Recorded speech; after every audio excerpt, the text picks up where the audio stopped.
Greetings, everyone, and we'd like to thank you for joining us on another edition of the Red Pill Diaries. I'm your host, Rashid.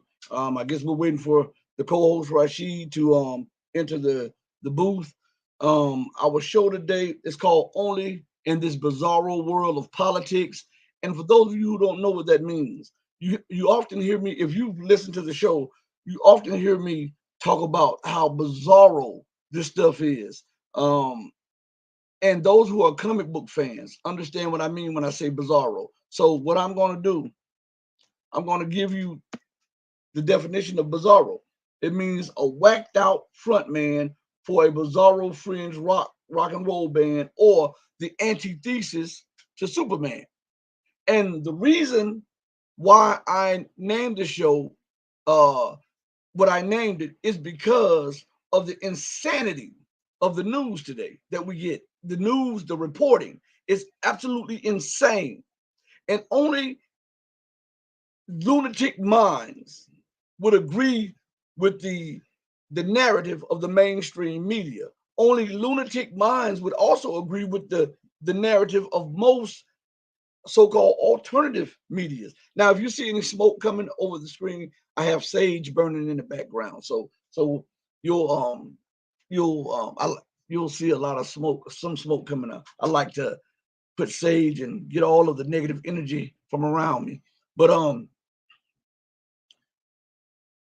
I was looking at an article earlier today, and it just blew my mind, the hypocrisy of the world. Like, America believes that she's entitled to do all the things that she wants to do, even when it goes against her own national security, even when it doesn't make sense, even when it's so outlandish that even some of her own politicians have to stop and scratch their head and say, oh, what are we doing? Even though they'll backtrack and then finally get on board.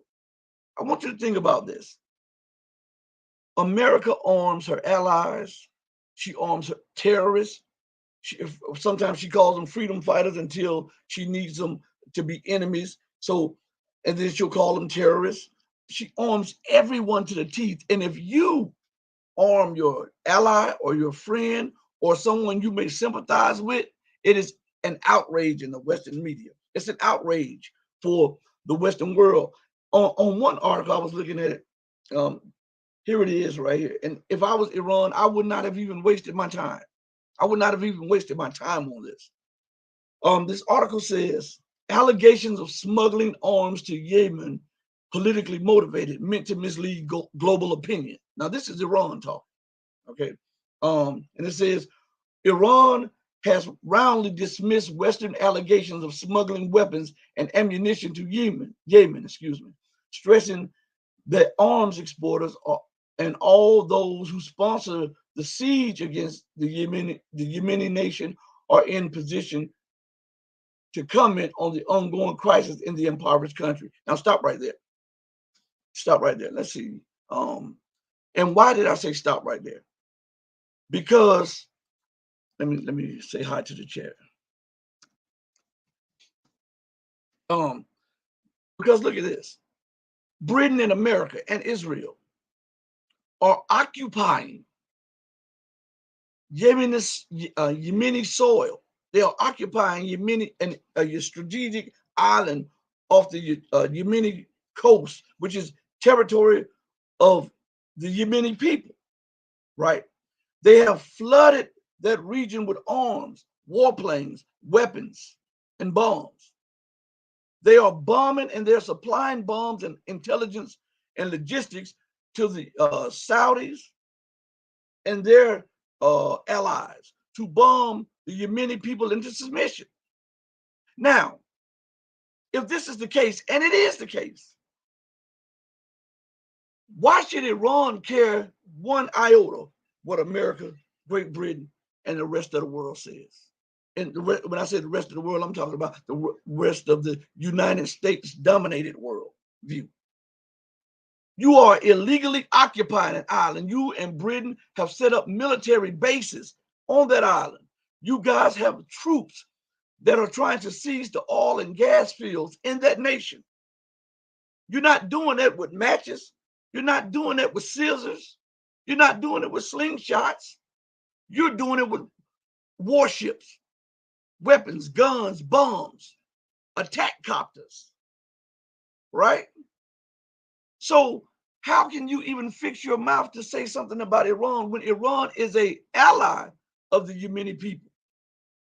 This is what I'm saying. This bizarro world where up is down and down is up, in is out and out is in. We watch this on a daily basis with the insanity of the news from the West.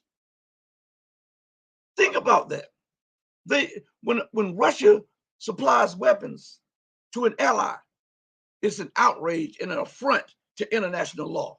Yet America is the #1 supplier of weapons around the globe. That's not an outrage. That's not an affront. That is America doing business. What about the human rights? Huh? What about the banned munitions that are used?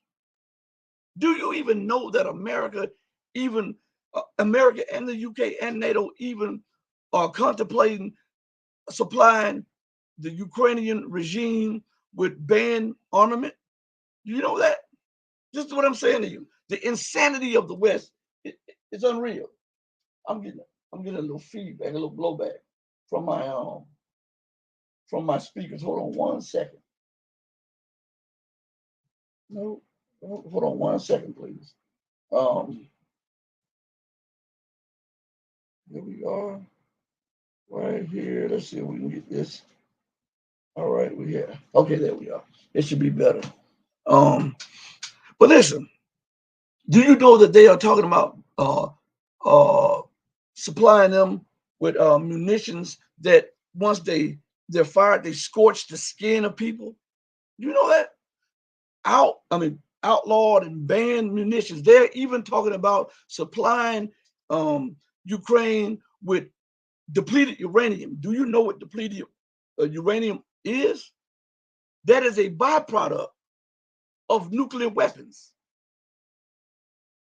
So they take the bullets and they dip them in uranium or whatever is left over. They make them into bullets, or they make them into rounds of some kind of cannons or something like that. And then they fire these highly toxic munitions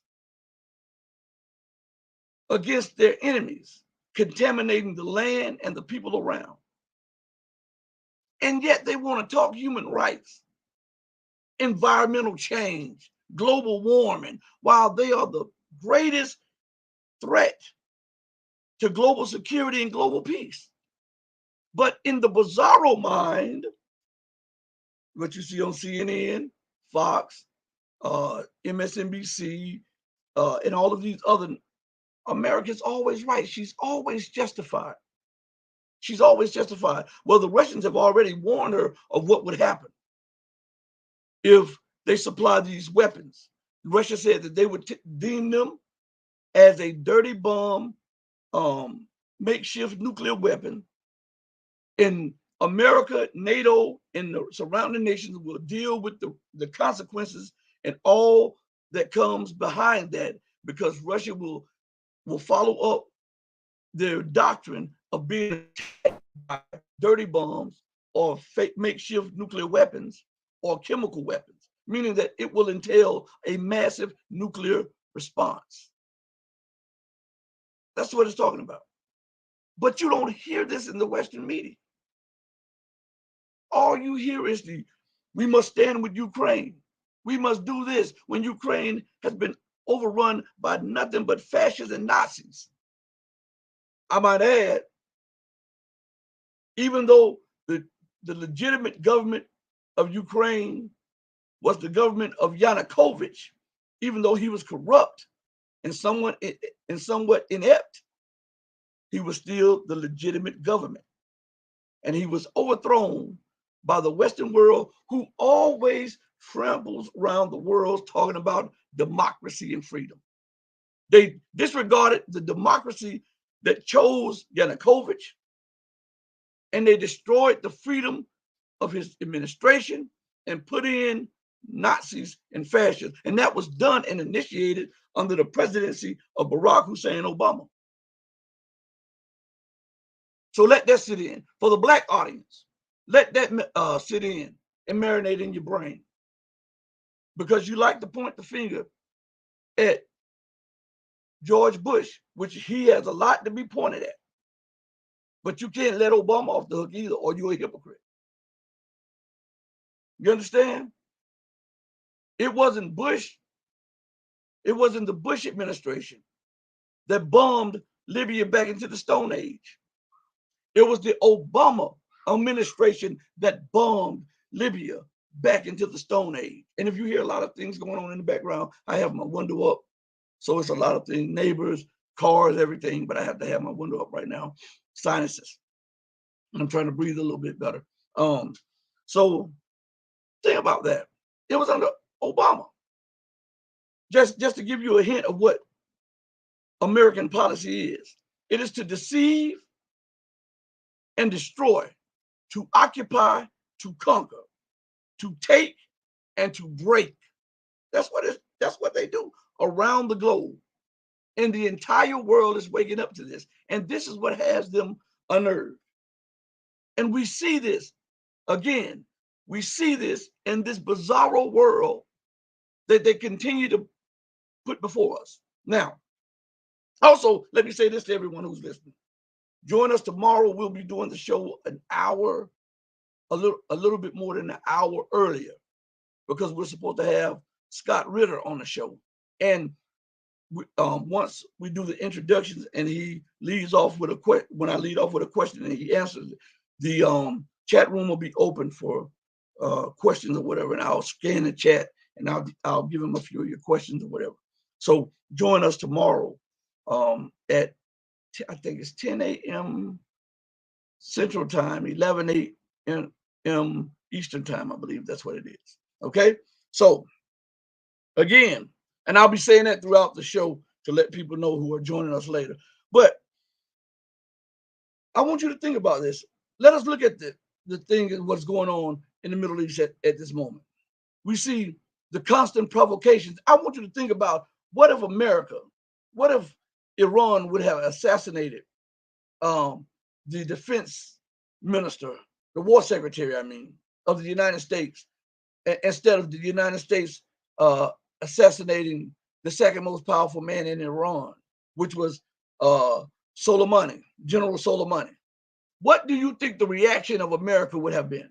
They would have taken it as a declaration of war, and they would have bombed Iran back to the Stone Age, may have even used nuclear weapons. Don't you think that would have been their response? Just look at their response to Syria, and Syria never attacked them. Just look at their response to Libya, and look at their response to Yemen, and look at their response to those African nations and some of those Latin American nations right now that never attacked America. They're occupying them. They're there destabilizing them. Now, just imagine if Iran would have assassinated the defense secretary of the United States, what would have been the response by the American government? Or just imagine if Syria had it in her mind, well, you know what?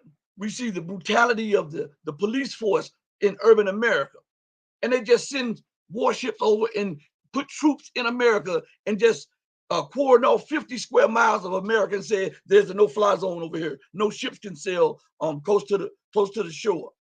No ships can do this. No airplanes, no nothing can come through. No troops can come through. What do you think the response of the United States government would be? What do you think the government's response would be?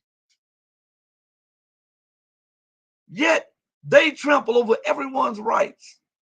Look at them in Syria. The legitimate government of Syria never invited them in, and has demanded on multiple occasions that they leave, and they turn a deaf ear, a blind eye, and a dumb tongue to it. And they claim that they are helping the Kurds.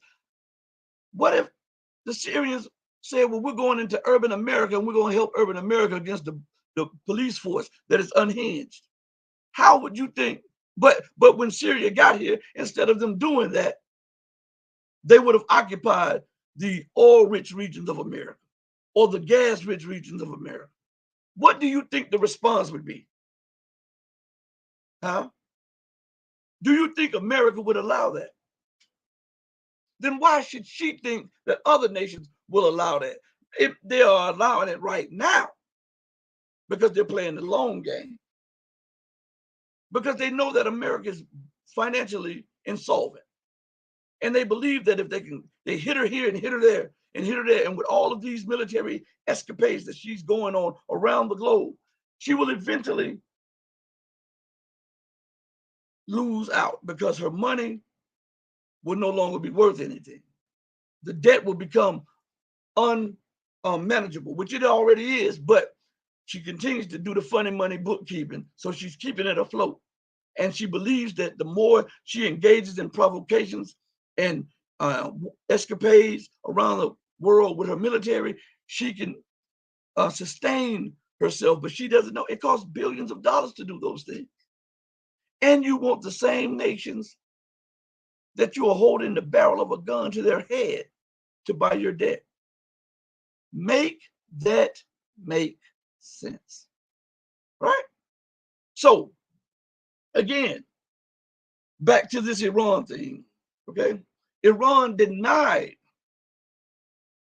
smuggling weapons. I would just tell them, yeah, we give them weapons. And we're going to give them some more. As long as you are there illegally, we're going to give them more. What does America do to Russia and Ukraine? She openly says, we're going to send these weapons. We're going to do this. We're going to do that.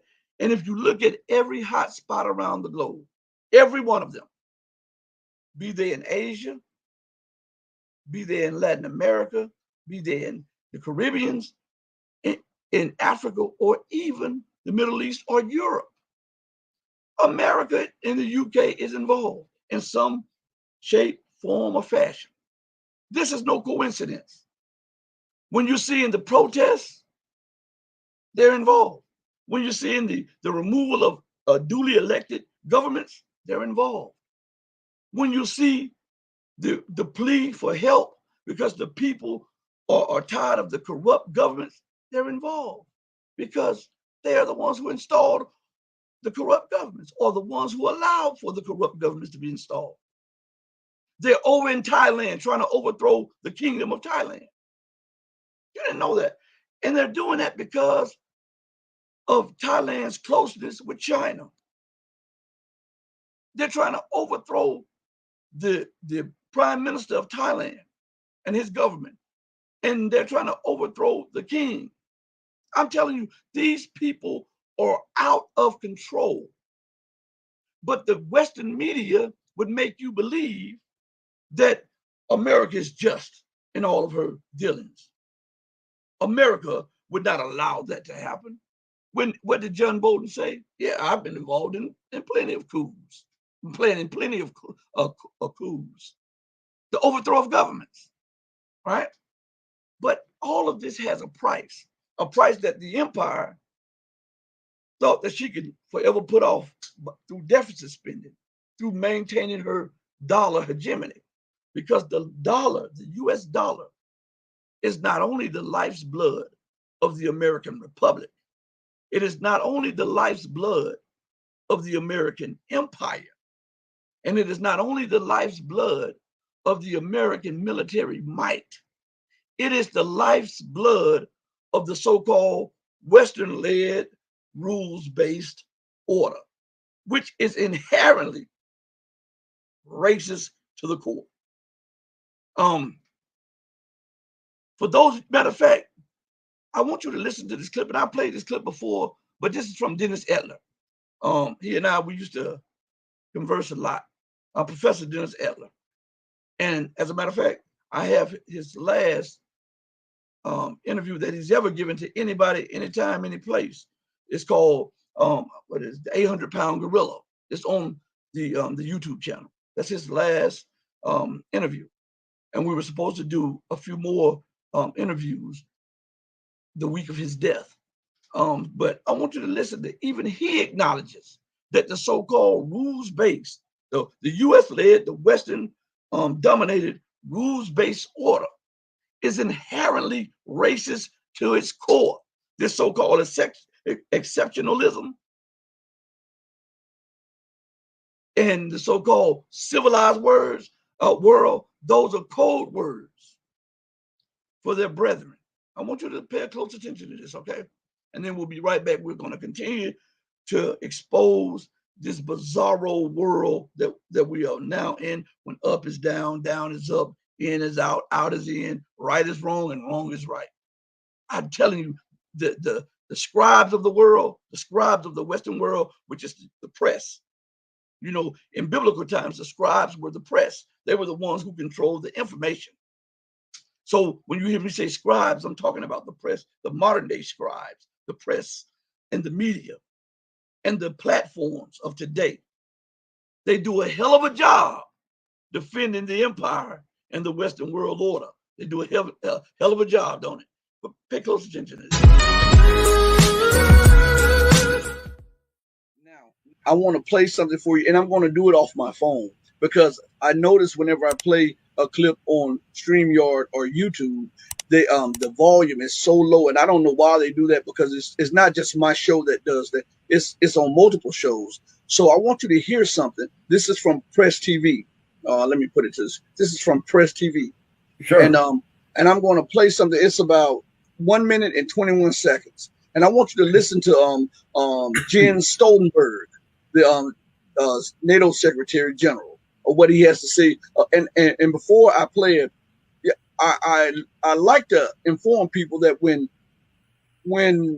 you hear Joe Biden or Donald Trump, or you hear Stoltenberg, or you hear Macron, or any of these people talk about a rules-based order, they're not talking about an international order with rules for everyone, that the same rules. They're talking about a rules-based order where the Western world dominates and the Western world dictates what everybody else should do. So everyone who will be listening to this should understand that. As when we play this later, when this interview goes live later, I want people to understand that the rules-based order is not an order, international order of everybody plays by the same rules. It is a order where the Western world, that is NATO, Europe, and America, dictates to everyone else, and everyone else plays by the rules that are given to them by the West. Would you agree with that? Oh, of course, absolutely. Okay. Now I'm going to play this minute and 21 seconds, and after that, I want to pick your brain on what you hear in this. To me, it was a desperate plea or a desperate call to try to save a declining order. So I just want you to hear this. Here we are. It's getting. Hold on one second. I think. Hold on. Here we are. Hold on one second. All right, there we are. China and Russia are trying to rewrite the rules of the road to benefit their own interests. The rise of China is a defining issue for the transatlantic community, with potential consequences for our security, our prosperity, and our way of life. This is why NATO should deepen our relationships with close partners like Australia and Japan, and fortunate ones around the world. Your vision for the future. Defending our rules-based orders starts by defending our values at home. We must recommit to our values, strengthen our democracies, and protect our institutions. Because ultimately, this is what makes us who we are. We also need to invest to maintain our technological edge.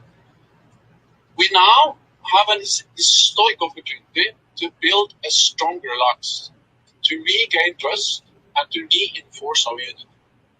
Europe and North America working together in NATO, in strategic solidarity.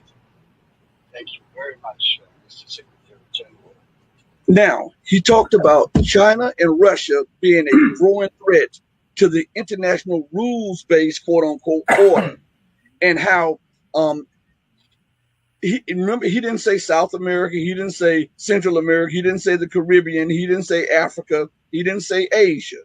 He said Europe and North America working together to enforce whatever. quote unquote, their culture or whatever. I'm paraphrasing now. Their culture, their For sure. institutions. Isn't that racist in itself? I mean, most people Oh don't my get that. God. Isn't that racist in itself? All it is reframing, their, colonial policies of the past. You can't come out and use the racist rhetoric of the 19th century any longer. I mean, that's passe. You got to sugarcoat it. You got to obfuscate it.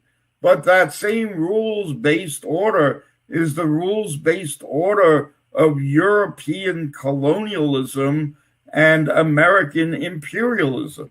That's all it is. So when you hear them say this so-called rules-based order, that's what they're saying. This is why you heard Jen Stoneberg say that China, the rise of China, is a threat to the rules-based order. Why is the rise of China such a threat? Now, remember, the logic and the justification of this is rational in their mind, because their minds are so polluted with filth and madness that they can just snatch anything. They can throw anything up against the wall and believe that it's going to stick. But why is China such a threat? Is China trying to set up military bases on the U.S.-Mexican border? I'm asking. Is China trying to set up bases on the United States-Canadian border? Are they setting a whole naval group off the coast of California or off the coast of Washington, not Washington, Maryland, and off the coast of the east coast of the United States? Or are they docking on a weekly basis and threatening military action in the Gulf of Mexico? Because it didn't say the Gulf of the United States, it says the Gulf of Mexico, right? So are they doing that? No. But is America doing that to China? Yes. Is China pivoting to the Western world with military bases and armament, saying that we must prevent the United States breakout capacity? No. But is America doing that to China? Yes. Now, is China doing that to Europe? No. China is Europe's largest trade partner. They want to invest more into Europe's industries and stuff. But is Europe doing that to China? Under the auspices of American leadership, yes. They are banning Huawei, which was the largest phone company in the world. It had outdone Samsung and all of those others. But because it became a threat to the Western world order, because it was no longer controlled by the West, they had to break it down.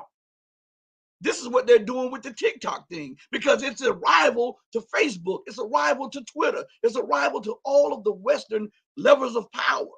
So they demonize and vilify, and then they attack and justify it by using national security, because if they use the phrase national security, they don't have to let you know what they're doing and why they're doing it.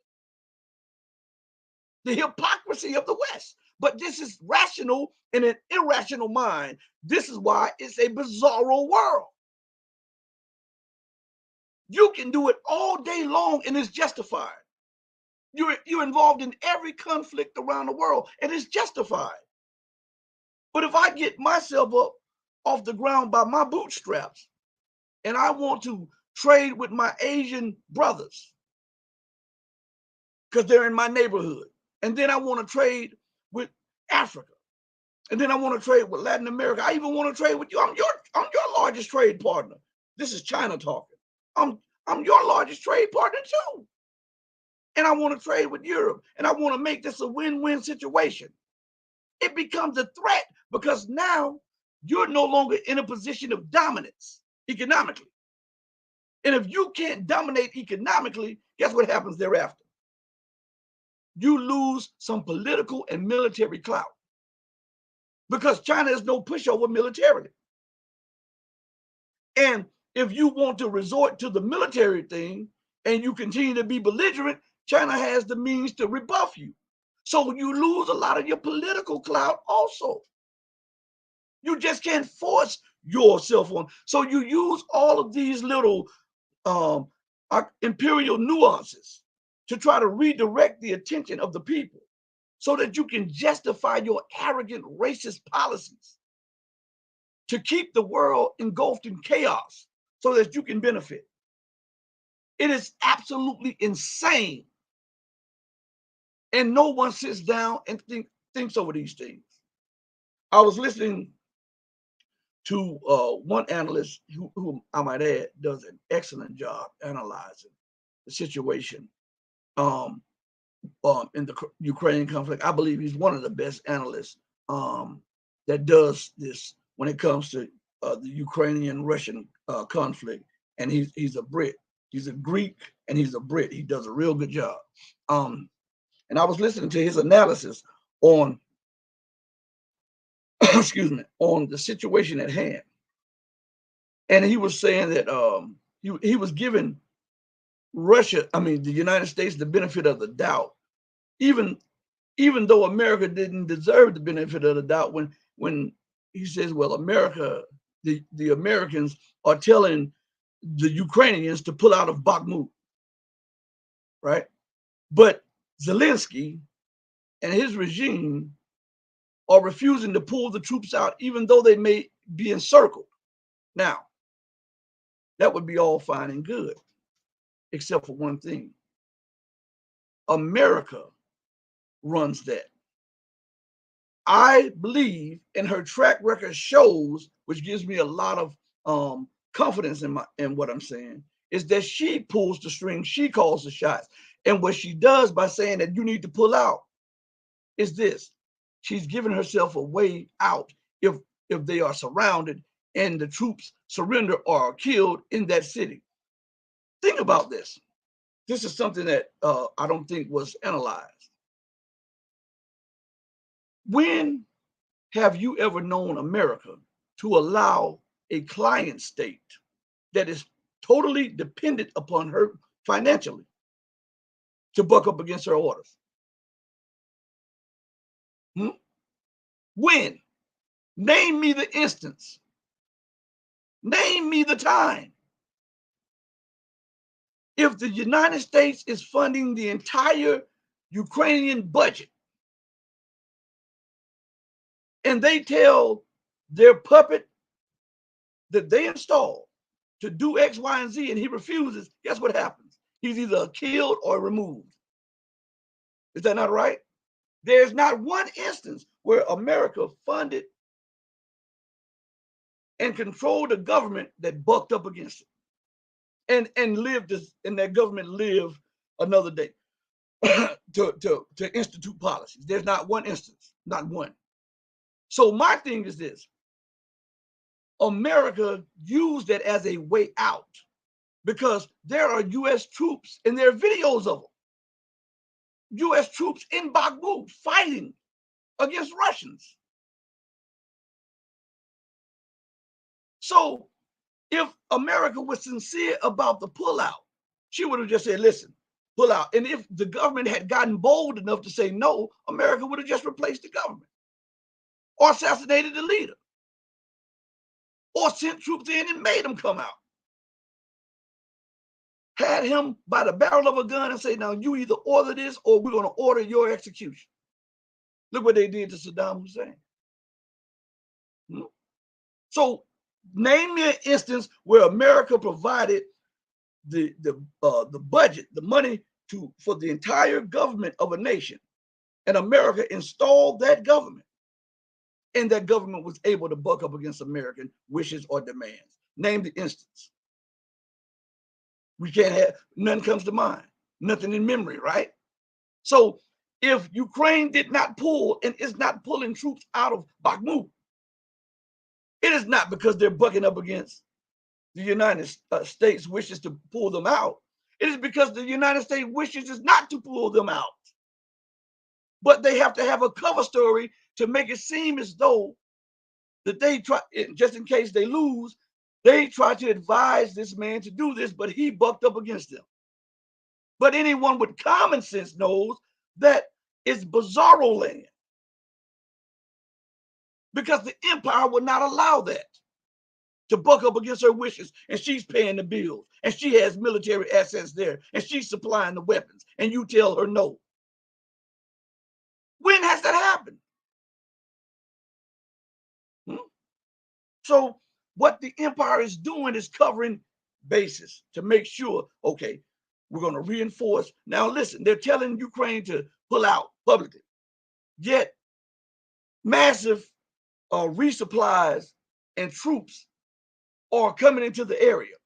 The troops who are being resupplied, I might add you, by American and NATO nations under the orders of the U.S. The two doesn't make sense.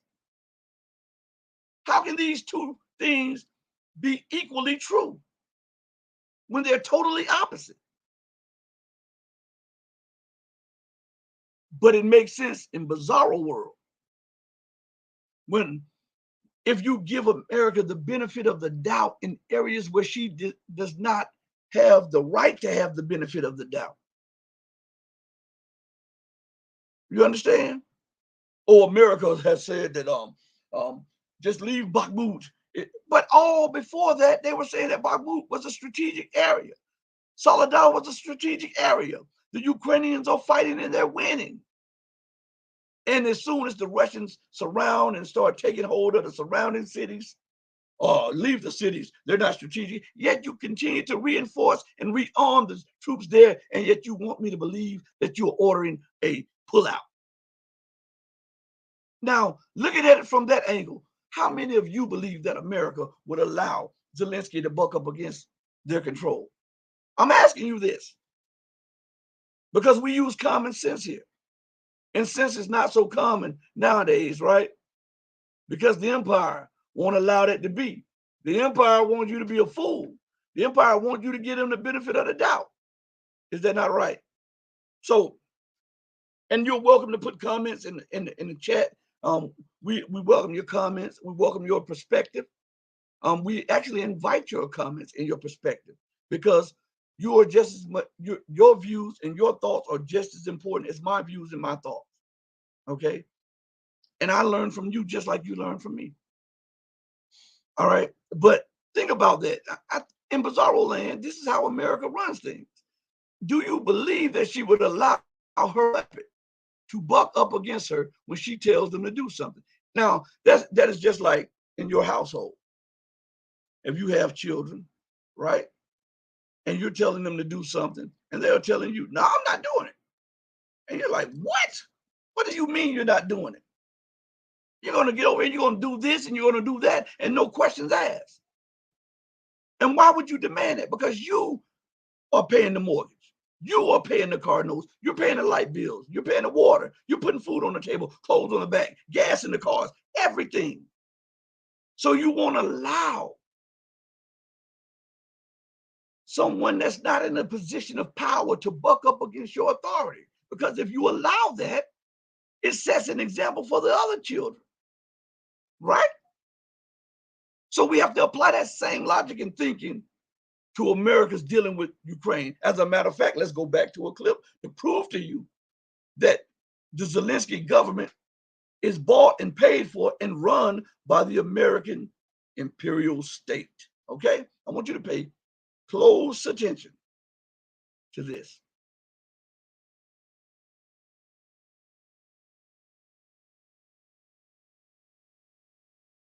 Douglas McGregor, who joins us now. Sir, what's the strategy? What you're seeing is that the Russians have now driven what is left of the Ukrainian forces who are taking refuge in population centers, cities, because they have no mobility, no air defense, no air cover, no logistical infrastructure. They are now mingling with the population, much as we've seen in the Middle East. Whenever we drove the Islamists out of business, they ran into cities, used people as shields, the civilian population, and tried to avoid being annihilated. Russian forces, I think, frankly, were too gentle. They've now corrected that. So I would say another 10 days, this should be completely over. But the question is, what is it that Zelensky is going to do? The Russians have made it very clear what they want is a neutral Ukraine. This could have ended days ago if he accepted that. And then they can adjust the borders. But the eastern part of Ukraine is firmly in Russian hands.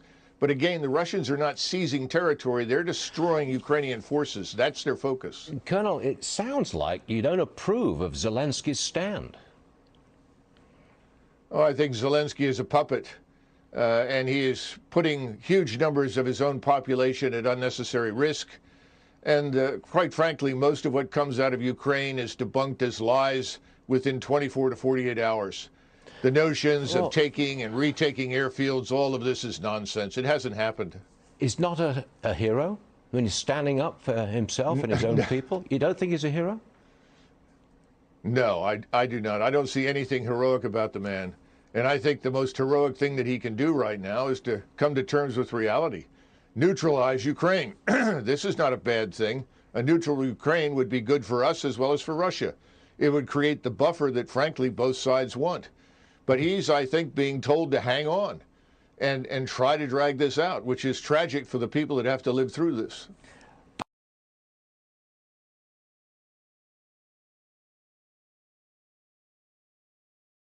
Any more questions about that? I'm saying just any rational thinking person would come to that same conclusion. But sometimes when you're dealing with so many things and you're analyzing so many, sometimes things do escape you from time to time. That's only natural. But I'm just informing you that don't believe the hype over Zelensky bucking up against American orders. That is just a cover for America. That's so if she loses that part, she can say, I told you to come out. But if they reinforce and the reinforcement helps them to maintain Bakhmut, then she can say, I was supplying them with weapons and this is what rebuffed the Russians. So it's a win-win either way for the empire, even though it's a strategic loss either way. But publicly, in public relations, it's a win-win for the empire. You understand? And America these days is more in the business of public relations wins, winning the public relation battle instead of winning the real battles, meaning doing right by people. I mean, being sincere about agreements, living up to your word. My mother used to say that people will judge you by your word and your actions. Your word is the only thing that you have in this world. Live up to it. And there was a saying that, have you not heard that your word shall be bond, regardless to whom or what? And your reply is, yes, my word is bond, and bond is life. And I will give my life before my word shall fail. This has been taken out of the hearts and the minds of the people, and they'll do anything to get ahead, to get a dollar, to look as though they're successful in something that they're losing in. And so they continue to spin in circles, right? It's like a ship without a rudder. The waves just carry it to and fro, to and fro. And this is the American media and the American government and American policies domestically and internationally. And we see them on a daily basis. There is no denying or rebuffing what we're saying here. The empire is becoming more and more desperate.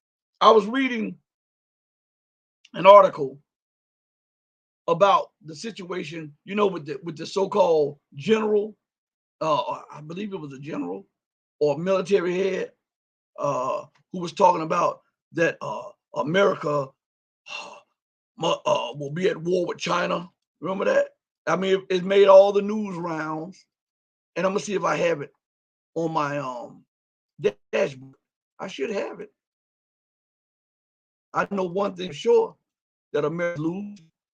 I know one thing for sure, and I'm gonna tell you why. And I'm gonna come back to this situation about the military. Okay. Do you remember on one of the shows I told you that they did a study, multiple studies? I'm talking about the Pentagon and the think tanks, and they did multiple studies, and they said that they had I believe it was a year. I can't remember the numbers right off. I had the numbers right in front of me when I was doing the show. I believe it was a 12-month to 18-month window, a 12 to 18-month window to confront China, or else after this 12 to 18 month window closes, the U.S.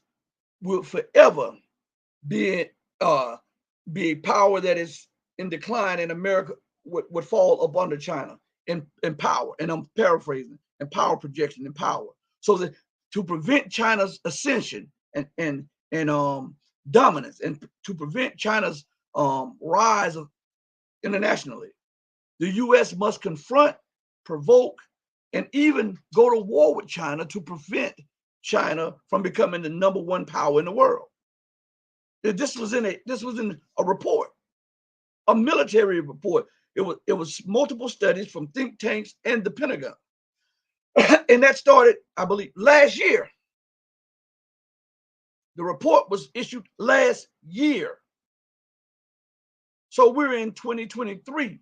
So they're talking between 2024 and 2025 that all would be lost for the American empire to regain her position as the unrivaled global hegemon.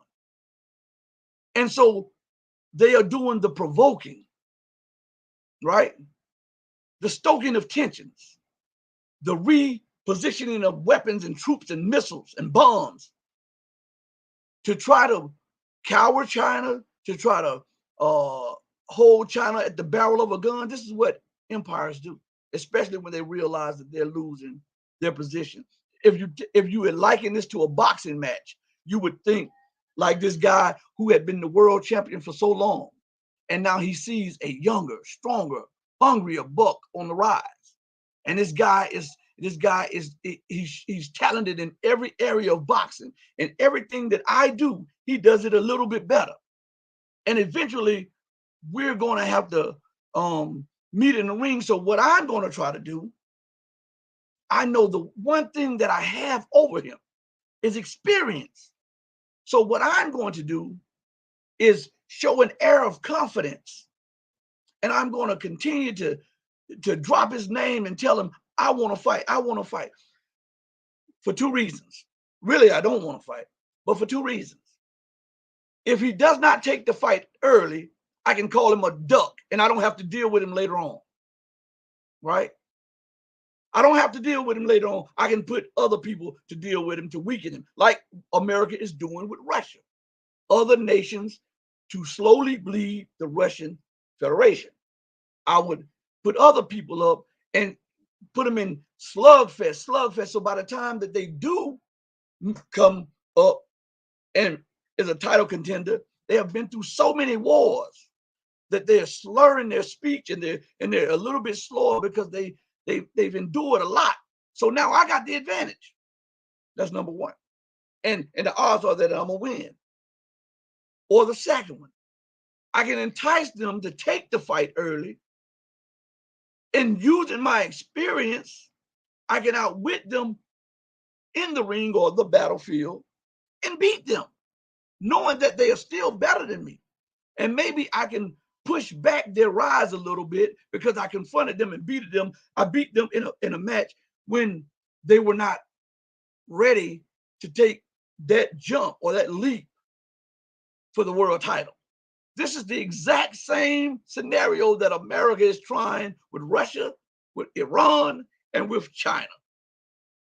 I mean, you can see it on the battlefield. You can see it in the economics. You can see it in the trade. You can see it in the sanctions of the technology, right?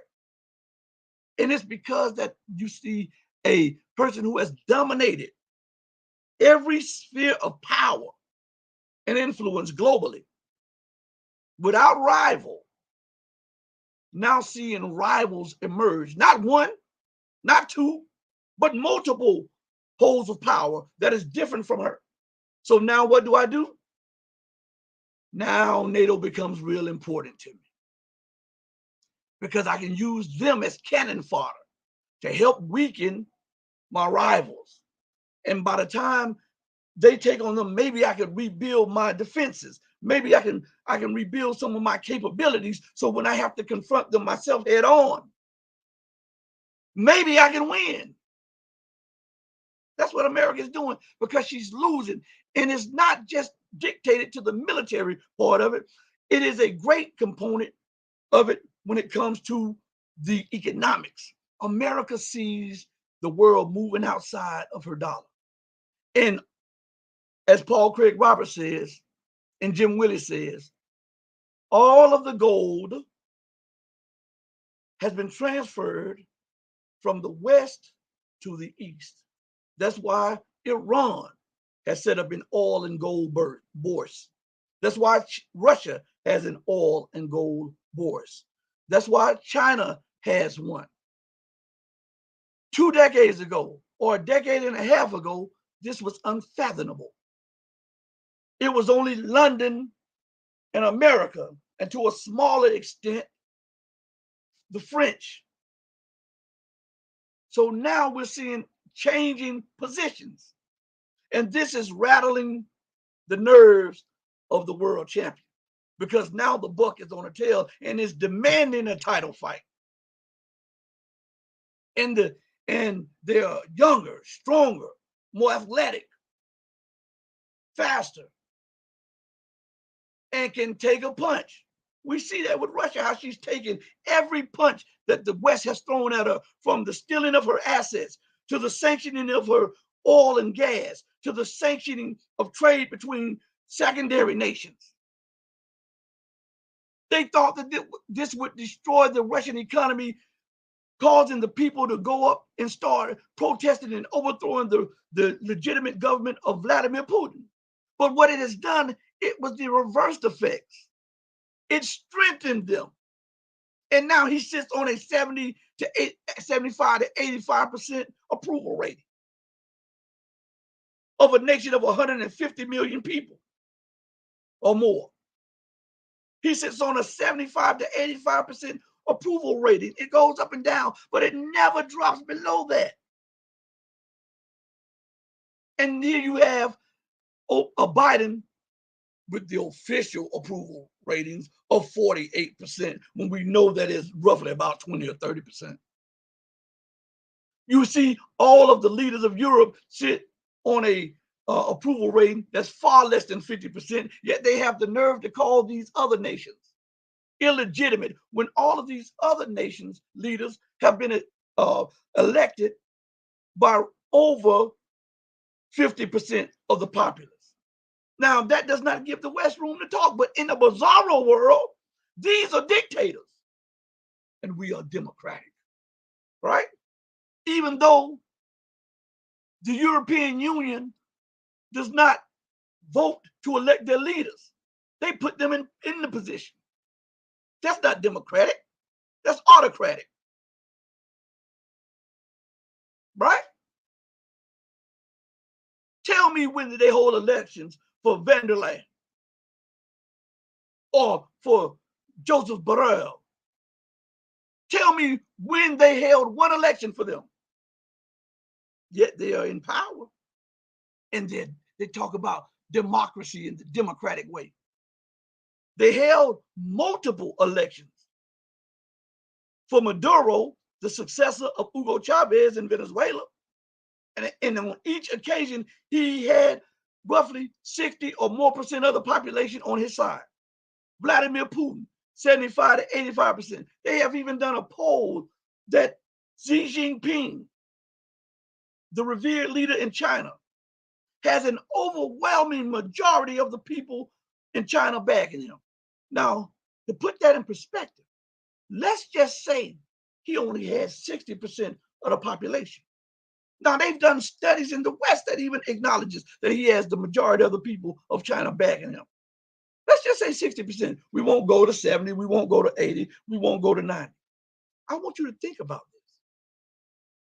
With a country that's close to 1.5 billion people, 60% is almost the population of Europe and the United States put together. Think on that. But he's a dictator. And van der Leyen and Borrell are Democratic. And Joe Biden And you know what took place, Jan 6. I can't mention all that stuff because they'll throw me off the air and all that stuff. I won't mention it. They already told me if I mention it again, they were going to delete the channel. Okay. So, but you know what I'm hinting at, the Jan 6, whatever. When there was an uproar, right? And yet they want to claim that they're democratic and they're the democracies that the world should look to. Do you not see it?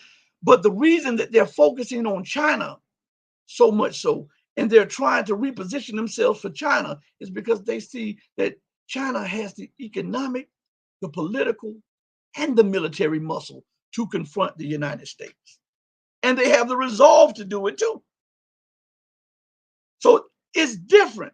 See, Russia did not want to confront the United States, regardless to what's going on right now. Russia always wanted to be accepted into the fold of the West, even though 75% of the country of Russia resides in Asia. They always wanted to be considered European. But Europe never looked at them in that way. They used to call them snow niggers. They never respected Russia. And Russia always yearned for their acceptance with them. That's why when the government of Russia was making certain moves, it left you scratching your head. Well, why wouldn't you supply Syria with S-400s? Well, why wouldn't you supply Syria with submarines? Why wouldn't you supply Syria with gunships and all of the means to defend themselves? Because if you had supplied Syria with that, the United States wouldn't have gone in. You would not be in this position. But trying to be accepted by the West has put you in a catch-22. Now you are forced to go in there because if they remove Assad and put in their government, you lose both your major strategic bases in Syria.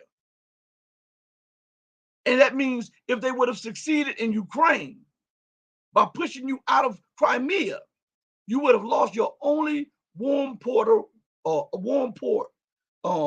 port in the Black Sea. And if they would have, see, this was strategic. America went after all of those nations to him in Russia, right? They wanted that Black Sea port. They didn't start training there for just out of the blue. They wanted that port. And if they would have gotten that port, Russia would not have been a player in the Black Sea anymore. Now think about this. Strategically, they hit Syria to overthrow the Syrian government. They wanted to put in a compliant government or even a government, they didn't care who was there, but they would have taken over the bases that Russia has in Syria. So now Russia has no access to the Black Sea. Russia has no access to those bases in Syria. So it has no bases in the Black Sea or the Mediterranean. This was strategic. This would have broken Russia's resurgence and would have allowed America to completely surround Russia and deprive it of its former influence of the Soviet republics and the Middle East and North African nations. That's why they hit Libya. That's why they hit Yemen. That's why they're in Somalia. They're trying to rob China, Russia, and other people of influence so that they can continue to dictate policy to the world. And now they're afraid of China because China is pushing back. And they know that China has the means to. As a matter of fact, I played this clip. I want you to listen to what this guy says about the accumulation of gold that China holds. And remember that Peter Schiff, Max Kaiser, Jim Rogers, what is his name? Mr. Boom, Doom, and Gloom. What is his name? I forget his name. And also Jim Willey and all of these other people are saying that China is sitting on roughly 35 to 45,000 tons of gold. But China's official number is like 1,000 or 2,000. But and why do they get the gold and the silver? And they have oil reserves, like strategic oil reserves that the United States have. Well, China has strategic copper reserves, strategic diamond reserves, oil reserves, silver reserves, all of this stuff. Why are they doing that systematically? Because some people in the markets think that, oh, we could just not pay China our debt. that we owe them. We owe them $1 trillion plus. We could just nullify. Well, China has prepared for that with the acquisition of gold and silver and all of these minerals and all of these precious metals. They saw that coming because they know that you are outrageous when it comes to things like this. So they are preparing themselves. So if you do default, they can revalue their currency in precious metals and commodities, just the same as Russia was forced to do when you sanctioned it.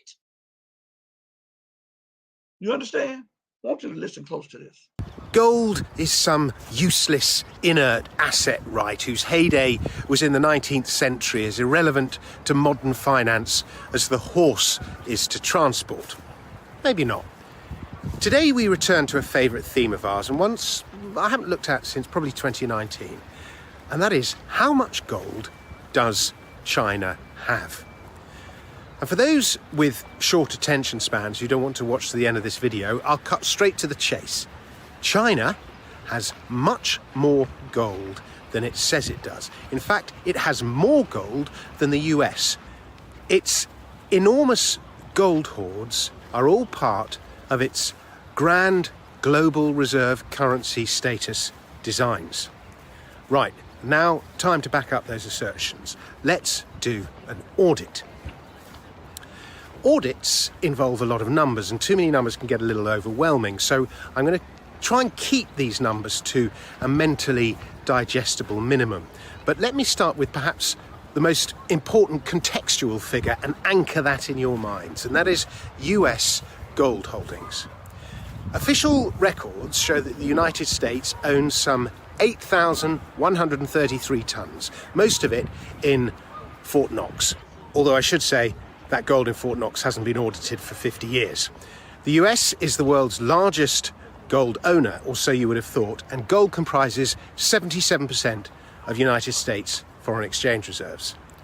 China's officially declared holdings are 1,948 tons, so about a bit less than a quarter of the US, and that makes up just 3% of its $3.2 trillion of foreign exchange holdings. The real number is, of course, much higher than that. China has been the world's largest gold producer since 2007. This past decade, it has produced about 15% of all the gold mined in the world. Last year, it produced 380 tons, which is about 20% more than the world's second largest producer, Australia. And since 2000, China has mined roughly 6,500 tons of gold, and more than half of Chinese gold production is state-owned. China National Gold Corporation alone accounts for 20%. So already, just on Chinese gold production alone, that official 1,948 ton figure looks doubtful. Crucially, China keeps all of the gold it mines. Exporting domestic gold production is not allowed. And with reserves in decline at home, Chinese mining companies have also been buying assets abroad, across Africa, South America and Asia. And international production exceeded domestic production by about 15 tons last year. But as well as being the world's biggest producer, China is also the world's biggest importer of gold. It's hard to get precise import figures, but we do know that, for example, via Hong Kong alone, over 6,000 tons has entered the country since 2000.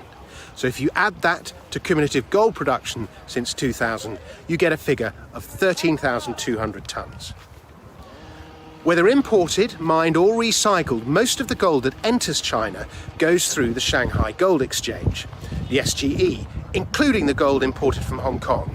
So SGE withdrawals, for which we do have numbers, can act as something of an approximation for demand, and it is possible to get numbers for SGE withdrawals. Since 2008, roughly 20,000 tons have been withdrawn from the SGE.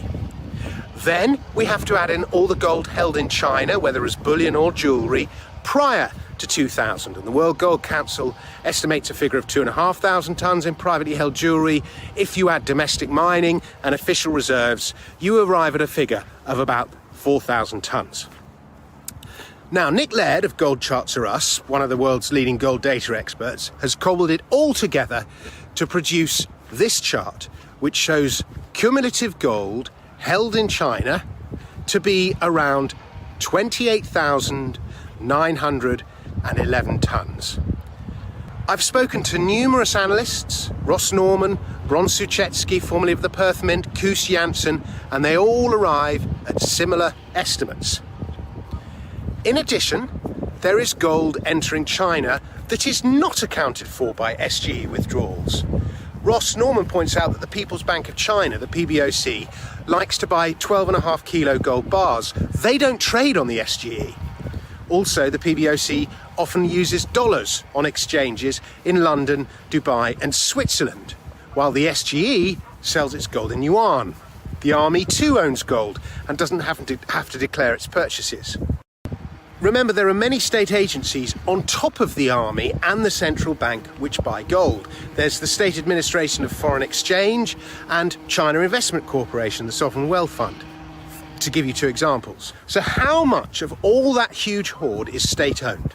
40%? 50%? 60%? But at 50%, the implication is that China owns roughly 14,500 tons. That is 1.8 times more than the US.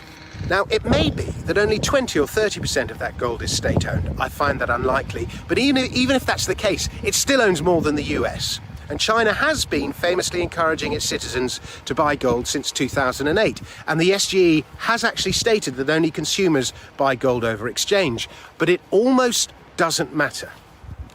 This encouragement to buy gold, as one of my readers resident in China reported to me, kicked off a frenzy of laundry as China's citizens rushed to exchange the hordes of hooky cash they'd built up. In his local bank in Shanghai, he said, in 2009, he was standing behind a Chinese bloke who was unlocking bundles of euros, US dollars, Singapore dollars, Swiss francs in exchange for 5 kilo gold bars across the counter. Gold ownership in China is registered, so the government knows how much its citizens have. But it's commonly thought that should Beijing invite private holders of gold to support a major government currency initiative by pledging their gold as a kind of war bond, then there would be a 99% pickup. The vast majority of Chinese trust their government, especially when it comes to returning China to the top of the world. And that means a considerable amount of extra gold can very quickly be mobilized to participate in whatever Beijing is planning. Chinese gold holders don't have the same mistrust of government held by Western gold bugs. The party's seen as a good housewife to the nation. But the disruption it would cause means there's no way China can declare such large official holdings, not yet anyway. There'd be an unwanted surge in both the yuan and the gold price. The government's $3.2 trillion of US dollar foreign exchange reserves would be devalued. And to declare that much gold would be a direct challenge to American supremacy, which China is, I don't think, yet ready for. Parity first, then supremacy. So for now, they follow Deng Xiaoping's doctrine of we must not shine too brightly until everything is ready. President Trump wrong-footed the Chinese, and that and COVID, the great accelerator, may have brought schedules forward. The Chinese president, Xi Jinping, is known as a man of destiny, and he may want the great ascension to happen on his watch. But backing its money, if only in part with gold, as empires on the rise are wont to do, would give China great credibility in a world awash with money printing. And so you see why this great emphasis, this great pivot by the United States to Asia, to the Chinese border. Now, think about this. That is why America won't leave Japan.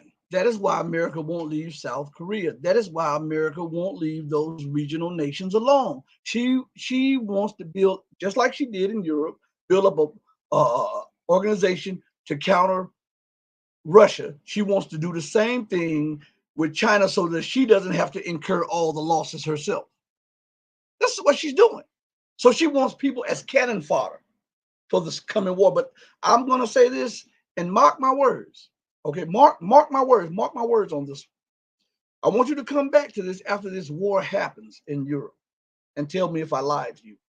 when they clash, China is going to beat the brakes off America. And it will be America's last stand in Asia. Watch what I tell you. I'm not going off feelings, I'm going off reality. And I'm telling you this, and you will see. You can come back and tell me I'm wrong, or you can come back and be a man or a woman about it and say, you know what? You were right about this. I'm not glorying in this. I'm just telling you reality. So we see the repositioning of China economically. This is a threat to the dollar. And why is that such a national security threat for America? And why does NATO feel it's a threat to them? Because remember the clip I played with Jen Stolberg talking about they see China as a threat. We're going to address him and that threat shortly. But let us address the U.S. because the dollar is the life's blood of the empire. Okay? And without that, no military escapades, no deficit spending. That means you have to live within your own means. You can't manipulate other people, other nations' economies if you don't have the world reserve currency. So this has caused a pivot by the United States. And listen what this article says right here. The article, it was written, well, it was published today. And it says, U.S. set for more military buildup near China. Now, again, I ask you before we read some of this, is China building up its military in the Gulf of Mexico? Is China trying to turn Mexico against the United States? Is China building up her military near the U.S.-Canadian border? And is China trying to turn Canada against the United States? If no, then why does America seem so hell-bent on doing this to China? A threat to dollar supremacy and U.S. hegemony. This article says, Washington and the Philippines have announced plans to create 4 more American bases in the South Asian nation. I'll stop right there. The reason is because of the intense political, economic, and military pressure that the United States has put on the Philippines. The Philippines did not want to do this. But the United States exercised so much economic, political, and military stress on and power on them that they acquiesced to it. Okay. And the article goes further and says, the U.S. military will be deployed to 4 new bases in strategic areas of the Philippines, the 2 countries announced on Thursday. The agreement was reached during the ongoing visit of U.S. Defense Secretary Lloyd Austin, who met Philippine President Ferdinand Marcos Jr. in Manila. The 2 nations are set to accelerate the full implementation of the Enhanced Defense Cooperation Agreement, a framework regulating the deployment of U.S. troops to the Philippines, which is listed among Washington's major non-NATO allies. The United States has allocated over $82 million towards infrastructure investments at the existing 5 sites under the EDCA. And is proud that these investments are supporting economic growth and job creation in local Philippine communities. Now, this is going on when they are cutting budgets in schools, cutting grants in colleges, cutting child aid, cutting food aid, cutting energy aid, cutting housing aid, and are losing in job creation back here at home in America. But they can somehow find money for the military to invest to get their foothold in the base so they can look as though they're creating jobs abroad while everything is going to hell here. You make that make sense. But as this guy says here, I want you to listen close to this. So let's tie this in, because here's my big question for you. Joe Biden meeting with Chinese President Xi Jinping to discuss Chinese economic practices. The U.S. must be aware and monitoring all this. How should they be preparing here, or is it unstoppable at this point? Well, I think the U.S. is getting nervous, and China has made an official command by its foreign minister that the US should alter its course or face conflict, an inevitable conflict. And China also have made statements, and this has been very rare in Chinese foreign policy, that they are preparing for war. And we've seen a quote from a US general that the US has to prepare for the big one. They say what we're doing to support Ukraine is just the start. We have to prepare for the big one. Well, the big one can only be a confrontation with China. So that's why more and more people are starting to get nervous that you could end up into a road towards a World War III. And even the Pope has mentioned it and warned about that. So let's connect the dots, Willem. So they're getting nervous. Why? It goes back to what I've been telling you. That study that was done by the Pentagon and those think tanks gave a window of opportunity, and it wasn't even a sure thing. It was, you have to act within this limit of time if we are to try to preserve American hegemony. Outside of this window, we lose it forever. But if we act within this window, this time frame, maybe we can preserve some semblance of U.S. hegemony. That is why this stuff is taking place. That's why they're getting nervous, because the window is closing. You understand? It's closing economically, it's closing politically, and it's closing militarily. And other people are starting to take note of that. This is why, and we'll go to this clip too, because I'm trying to give you a lot of clips so that you can understand. I want you to see and hear exactly what is going on as we put it in this proper perspective. Okay? So just look right here. Let's bring in retired four-star General Jack Keane, former Army Vice Chair of Staff, Chairman of the Institute for the Study of War, and a Fox News Senior Strategic Analyst. General, it's always great to have you on. We hear a lot of talk about General Mike Minihan saying the U.S. will be at war with China by 2025. Defense Secretary Lloyd Austin says no.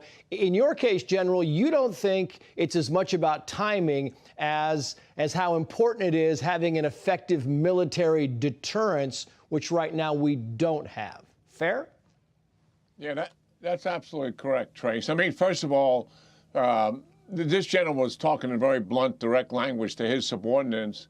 And what we do in peacetime in all the services is prepare for war. And hopefully, by doing so, we're deterring war. And that's what he was doing. He was making certain his troops understood that war could be around the corner. We have all said the very same thing to our troops at different levels of command during our tenure. But what I think is really going on here, he just came out of the Pacific region. He's very conversant with what is taking place there, and the fact that we have lost our military deterrence. It has eroded because of the 9/11 wars and budgets that don't meet the requirements. And he sees that and knows that China does have a military advantage right now. More ships, more planes, and certainly more missiles. And he doesn't certainly want them to take advantage of that, but it's possible they could. It's not knowable what's going on in President Xi's mind, whether it's a year, 2 years, or 5 years from now. But what is knowable is that our military deterrence is not what it should be. And I believe that is where the general's coming from, because he knows that we're vulnerable and we have got to fix it. So what's the remedy? I mean, that's the whole thing, General. What's the remedy to get stronger in the Pacific region if that's the necessity here? And how long will it take? Is it a money issue? Is it something else? It's partially money, but it's also a commitment. One, we have to upgun Taiwan. We've got a $19 billion backlog of equipment going to Taiwan that they have paid for. And the backlog is years. The Congress has got to get into this and roll their sleeves up and fix the foreign military sales system with a sense of urgency. And certainly we have to do training with Taiwan in the way that Jennifer just mentioned we're doing with South Korea. We don't do much of any of that with Taiwan. We self-deter ourselves because we don't want to provoke the Chinese. And second thing was you got to move our forces, more forces into the region. Yes, more planes. Yes, more ships, and more missiles. We've got to deploy them and make certain that China understands that there is an effective deterrent. And the only way that's going to happen is their generals will look at it and say, well, the cost is too great for us to start a war over Taiwan here with the United States because we don't know what the outcome will be. That is the kind of answer we want. I just quickly, 15 seconds, General, I want to put this on the screen. This is from the Chinese Foreign Ministry concerning Kevin McCarthy's upcoming trip. He says China opposes any form of official interaction between its Taiwan region and countries having diplomatic ties with China. We hope U.S. lawmakers will abide by the one China principle. What do you think of that very quickly? I mean, they said kind of the same thing when Nancy Pelosi went. We should visit Taiwan and support them, moral support, political support that a political leader would provide. But look at the Secretary of Defense should go. He doesn't. The Secretary of State should go on his own trip. He doesn't. The chairman doesn't go. The Indo-Pacific commander doesn't go. We self-deter ourselves from this because we don't want to provoke China. We've got to stop cuddling this issue and make certain we're providing the support to Taiwan that they need. Yeah. General, great to see you. Thank you, sir. Hey, Sean Hannity here. Hey, click here to subscribe to Fox News YouTube page and catch our hottest interviews and most compelling analysis. You will not get it anywhere else. So here are some things. He said, and this is the Bizarro thing, and this is what I'm telling you. So you're looking at this. He says, we're vulnerable. Well, hold on. Vulnerable to what? Is China building up bases close to the United States? No. So is China provoking the United States? No. So what are you vulnerable of? Let's look at the definition of vulnerable. According to the dictionary, according to Google's dictionary, the word vulnerable is susceptible to physical or emotional attack or harm, in danger, in peril, in jeopardy, at risk, endangered, and unsafe. Now stop right there, okay? So if they are vulnerable, and he said, we're vulnerable, we need to move in more missiles, more troops, more this, more that, and we need to stop cuddling China, and we need to help Taiwan. But according to the U.S.'s own policy, Taiwan is considered a province of China. That's why the U.S. introduced what they call a one China policy. So if you do that, then you can't say anything if China was to send people and military trainers and weapons to those militias in Texas and in California that want to secede from the U.S.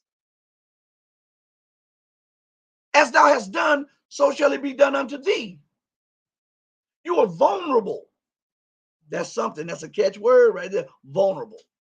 Vulnerable is one part in this word vulnerable, one part of the dictionary that I heard that really just caught me. Listen to this again. Susceptible to physical or emotional attack or harm. In danger, in peril. Stop right there. In peril. All right? Why would I pull that word out of the definition? Right? Because peril, according to the dictionary, means serious and immediate danger. What's the serious and immediate danger that the U.S. military, the U.S. government, and the U.S. empire now face from China? You heard it. The window of U.S. unrivaled hegemony is closing. The window for dollar supremacy is closing. And the greatest factor in those closings is China's rise as a global manufacturing hub, a great military power, and the acquisition of gold, precious metals, and commodities. These things lay at the root of cutting off the empire. And that is what makes them feel as though they're vulnerable now. So they feel that they're in peril. Their rule, their position globally is in peril. And they see China as the greatest threat. They've even said it. China is the greatest threat to the U.S. position. I'm not making this up. So if the U.S. does that and repositions and put more troops and more weapons, China still has the advantage militarily and economically. Again, only in a bizarro world do you think that you can position weapons and troops thousands of miles from your shore and try to surround your lender, your creditor, your investor who has equal military or greater military capability in that region, and also pulls the string to your purse? You've got to be insane to think that you can win that war. So your bullets stop coming to you. You have domestic manufacturers, but at a small scale. Your shelves on the stores go empty. That sets off a chain reaction of closing down stores closing everywhere, which then sets off another chain reaction of the unemployed, which sets off another chain reaction of the trucking companies, the shipping companies, no longer being able to ship goods, which means they no longer have the money coming in so that they can't repay their debts to the banks, and they can't pay the drivers and the contractors, which means that the shipping's cut down, so there's more unemployment. And then the banks go into default because they're not receiving their payments from the shippers, which means they're closing down, and which means that more people go unemployed. So now you are initiating a catastrophic economic domino effect at home, trying to maintain supremacy abroad. But only in the mind of lunatics, the bizarro mind, does this make sense or is rational. Okay? Already, you heard what General King said. But let's go back to what he said a while ago. While they're talking about positioning weapons there, let's go back. Okay? I believe this is General King. It could be another general, but we're going to go to General King shortly, too.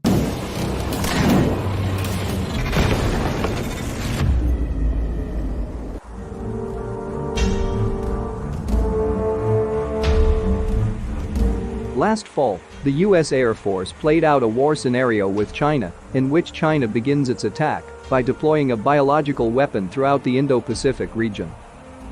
The outcome for the U.S. was not a good one, a new report revealed this week. The definitive answer, if the U.S. military doesn't change course, is that we're going to lose fast, Air Force Lieutenant General S. Clinton Hinnett, the Deputy Chief of Staff for Strategy, Integration, and Requirements, told Yahoo News. Many details of the war game remain classified and had not been made public until recently. In the scenario, set a decade into the future, China uses a biological weapon attack that spreads between bases and warships in the Indo-Pacific, and then, under the guise of a major military training exercise, a Chinese invasion force is able to launch a speedy air and amphibious assault to take over Taiwan, while targeting crippled U.S. warships and bases in the region with a hail of missile strikes. The simulation was conducted amid the COVID-19 coronavirus pandemic, months after aircraft carrier USS Theodore Roosevelt was temporarily sidelined with an outbreak of the virus. Hinnett described a trend between past conflict and this most recent scenario. More than a decade ago, our war games indicated that the Chinese were doing a good job of investing in military capabilities that would make our preferred model of expeditionary warfare, where we push forces forward and operate out of relatively safe bases and sanctuaries, increasingly difficult, Hinnett said. At that point, the trend in our war games was not just that we were losing, but we were losing faster. After the 2018 war game, I distinctly remember one of our gurus of wargaming standing in front of the Air Force Secretary and Chief of Staff and telling them that we should never play this war game scenario of a Chinese attack on Taiwan again, because we know what is going to happen, Hinnett continued. The definitive answer, if the U.S. military doesn't change course, is that we're going to lose fast. In that case, an American president would likely be presented with almost a fait accompli. A fait accompli is a French term to describe a foregone conclusion and is often used in U.S. military strategy contexts to describe a scenario in which an adversary of the U.S. is able to defeat a U.S. strategy before it can even be launched.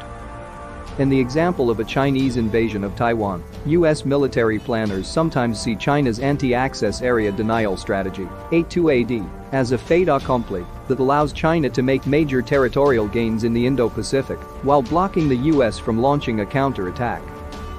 A fait accompli presents a dilemma for the U.S. in whether to escalate conflict further or cede captured territories or objectives to China. Russia's 2014 annexation of the Ukrainian territory of Crimea has been described as a fait accompli, as the annexation was accomplished before the Ukraine or other nations could intervene, and the prospect of retaking Crimea from Russia might then suggest open war with Russia. In its comments about the Chinese war game come on the same week, U.S. Indo-Pacific Command Commander Ambl. Philip Davidson said China might try and annex Taiwan within this decade and possibly within the next 6 years. The use of war games has reportedly helped the U.S. better understand how the Chinese strategy in the Indo-Pacific would play out, but some defense analysts are still uncertain the U.S. is heading in a direction to counter China's strategies. Whenever we war gamed a Taiwan scenario over the years, our blue team, those playing the role of the U.S., routinely got its ass handed to it, because in that scenario time is a precious commodity, and it plays to China's strength in terms of proximity and capabilities. David Ochmanek, a senior RAND Corporation analyst and former Deputy Assistant Secretary of Defense for Force Development, told Yahoo News. That kind of lopsided defeat is a visceral experience for U.S. officers on the blue team, and as such the war games have been a great consciousness-raising device. But the U.S. military is still not keeping pace with Chinese advances. For that reason, I don't think we're much better off than a decade ago, when we started taking this challenge more seriously. Ochmanek said China has become increasingly confident in its military and that it is showing its confidence with increased aggression and provocative actions in the Indo-Pacific, such as conducting frequent air operations around Taiwan and closely following U.S. Navy ships operating in the region. Hinnett also said, "We're beginning to understand what kind of U.S. military force it's going to take to achieve the National Defense Strategy's goals, but that's not the force we're planning and building today."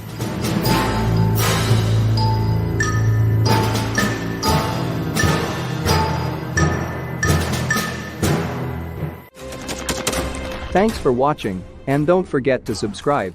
Also, if you want to support Warthog Defense, please become our member and get early access to new videos, exclusive members-only videos, and become administrator in comments section. The membership link is in the description. Every day. We had a guy last week at 6 rescues in 6 days. You know, he's doing the job every day. So, in this news clip, this was a news clip pretty much put out by Yahoo and others about how each war game showed the United States losing and losing even faster with even more devastating effects. And they kept talking about if the U.S. doesn't change its strategy in a certain period of time. They're talking about the allotted time that I've been telling you about.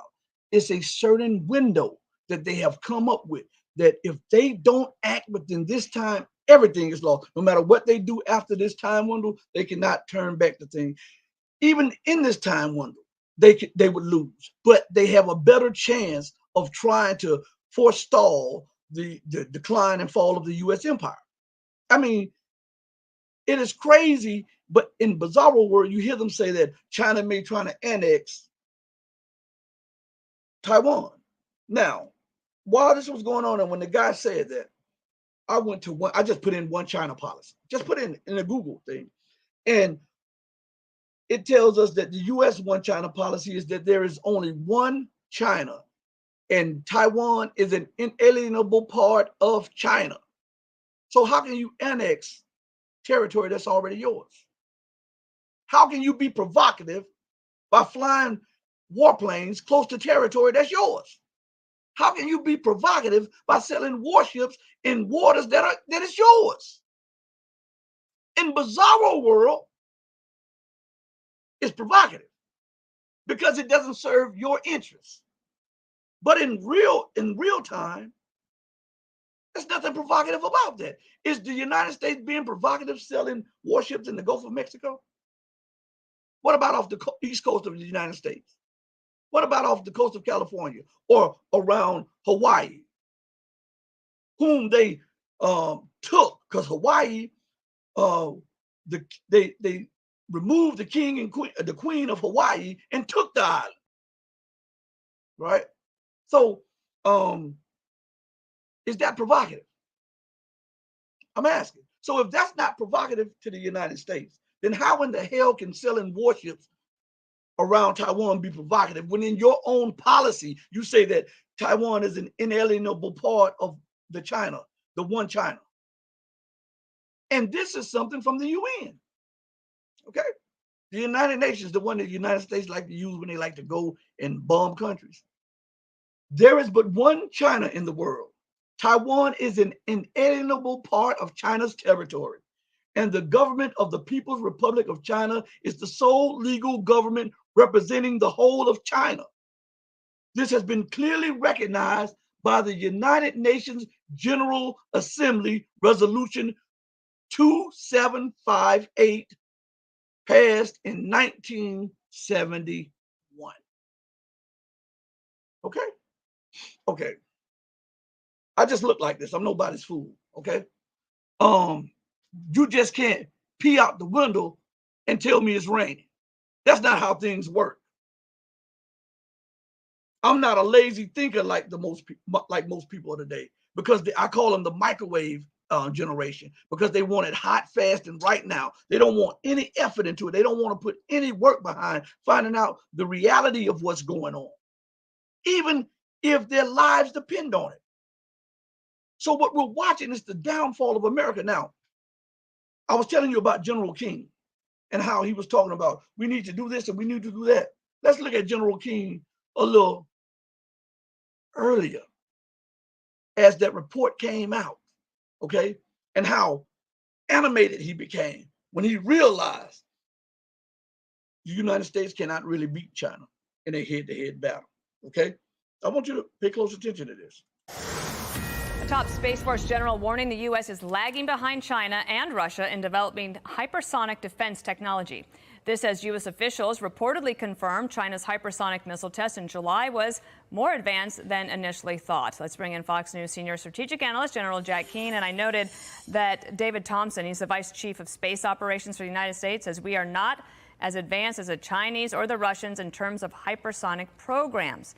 Is that a problem, General? Yeah, oh, it absolutely is, Dana. I mean, the United States is used to having a qualitative advantage over our adversaries for decades, and this has begun to change, not just with this system, but with some others. And clearly the Chinese and the Russians have technology that we do not have in terms of its deployability yet. The Army will produce a system, in 24, the Navy in 25 on surface ships, and also on submarines in 27.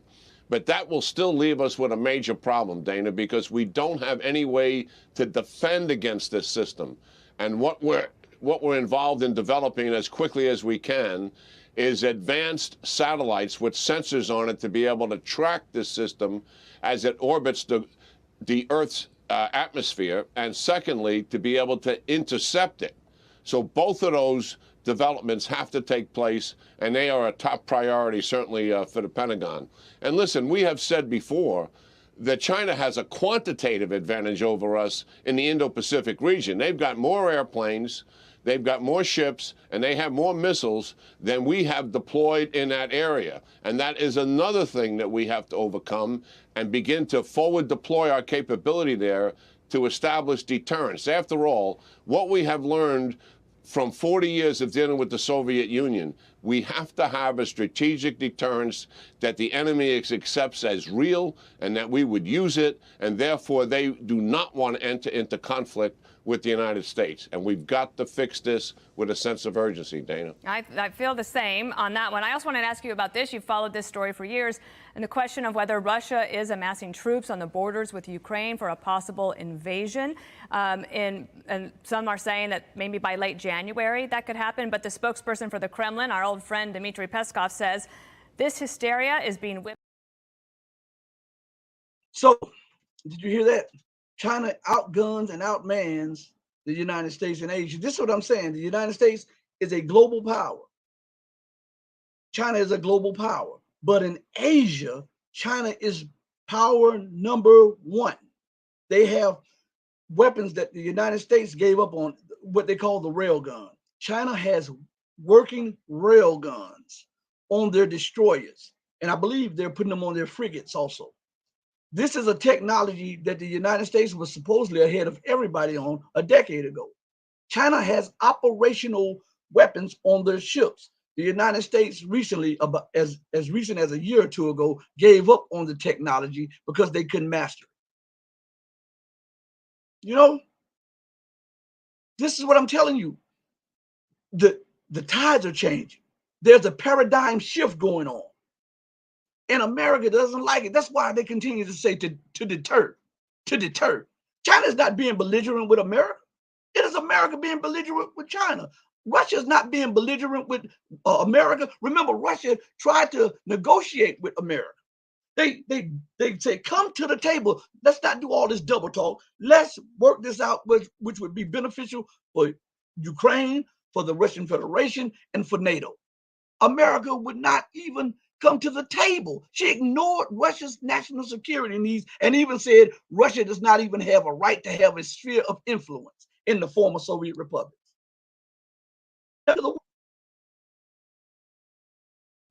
Continue to use the word we need to deploy for deterrence. We need to be able to deter. According to the dictionary, the word deter or deterrent means a thing that discourages or is intended to discourage someone from doing something. Well, if China is not trying to seize U.S. territory, if China is not trying to wage war against America, if China is not out there provoking America, then what is America trying to deter China from doing? Superseding her in position in Asia, superseding her economically globally. That is the deterrent that he is talking about. That is the only thing that makes sense. But in Bizarro world, America is justified because it is China being belligerent, because China is selling its warships. Listen to this, because it was in one of those clips here, and I didn't miss it. China is being belligerent, flying its warplanes over Taiwan, which is Chinese territory. China is being belligerent, selling close to U.S. warships in the South China Sea. Make that make sense. Not the South American Sea, not the North American Sea, but in the South China Sea. China is being belligerent following U.S. warships. U.S. warships now, not peace ships, but warships in the South China Sea. In the mind of the lunatic, that is rational thinking. But in the mind of a person who has common sense and is using common sense, it doesn't. It doesn't. So let's go a little further, okay? I told you we're gonna get down with this stuff, okay? So now let us take a look at this. I played this last year. I'm bringing this back up because I want you to understand this took place last year. And remember, China is the largest army in the world. They now have the largest navy in the world. And they're building ships at a pace that not only the U.S. cannot keep pace with, but the U.S. combined with all European nations can't keep pace with. And it is projected by 2024, if not sooner, China will also have the largest air force in the world. So listen to what it's saying right here. And this is what is alarming them. As long as it was a Western nation, i.e. white nation now, this is real. Because I've talked to some of these people behind closed doors and they told me this. So when you hear me say this, I'm not saying this out of emotions. I'm telling you something out of reality. That's why if you look at NATO, NATO consists of America, Canada, Europe, and Australia, and New Zealand, right? No Latin American nations, no African nations, and no Asian nations. If that is not an organization bent upon one specific people's rule, then you tell me what is. And that is why I call it the North Atlantic Terrorist Organization, because it terrorizes the nations and the people wherever it goes. But listen to this. Right here. China now has more warships than the United States Navy. The People's Liberation Army Navy, informally known as the Chinese Navy, recently hit a landmark number of 300 ships, 13 more than the US Navy. Although admittedly imposing, the number doesn't tell the whole story. America's fleet is much larger on a ship-by-ship basis, including 11 nuclear-powered aircraft carriers and an almost equal number of amphibious assault ships. The Center for Strategic and International Studies China Power Project has uploaded an analysis of the People's Liberation Army Navy versus the navies of several other regional countries and major powers. At 300 warship hulls, the People's Liberation Army is the largest navy in the world, counting aircraft carriers, cruisers, destroyers, frigates, corvettes, submarines, and amphibious assault ships. The US Navy trails at 287 hulls, Russia has 83 hulls, the UK 75 hulls, and Australia at 48 hulls. According to Search Results Web Results Center for Strategic and International Studies, the Chinese Navy has more ships than Germany, India, Spain, and the United Kingdom combined. The bulk of Beijing's Navy includes 23 destroyers, 59 frigates, and 37 corvettes, or a total of 119 surface ships. Under the surface, China has 76 submarines, including ballistic missile submarines armed with long-range nuclear missiles, nuclear-powered attack submarines, and diesel-electric attack submarines. As in most cases, the numbers aren't quite what they seem. The bulk of China's naval buildup has been in the area of surface ships, many of which are not suitable for long-range expeditionary warfare. Corvettes such as the Jingdao class Type 056, for example, are small, lightly armored ships useful only for showing the flag and hunting submarines off China's coastline and in nearby seas. The next ship up, the Jiangkai 2 class Type 054A. So now, and listen, and in this, they try to put a spin on it. They say China has outpaced the United States, but only in ships, not in tonnage. This is what they're saying. So America, remember when China had the big ships and America said, oh, those are just big bulky ships. They may have quantity, but we have quality. And now China has quantity and quality. And now they're trying to flip it and say, well, we have tonnage. We have aircraft carriers. We have 12. This is what I'm saying. The spin. And if you're not hip to this, they can put this past you. And while he was talking, I just put in some, let me go back and see what keyword I put in. Keywords I put in was China outpaces U.S. Navy ships and Air Force. And Reuters came up, an order from Reuters, which is a British so-called news agency. All right. And this article, as soon as you click on it, a picture comes up. And the picture has a picture of a Chinese aircraft carrier sailing through the waters. And it says, check this out. This is what has them alarmed. China's vast fleet is tipping the balance in the Pacific. That's what's alarming them. Not only, see, America's used to this, okay, somebody challenging her dollar, but they don't have the institutions to carry it through. China has the institutions, the AAIB Bank, the BRICS Bank, the Shanghai Gold Exchange, the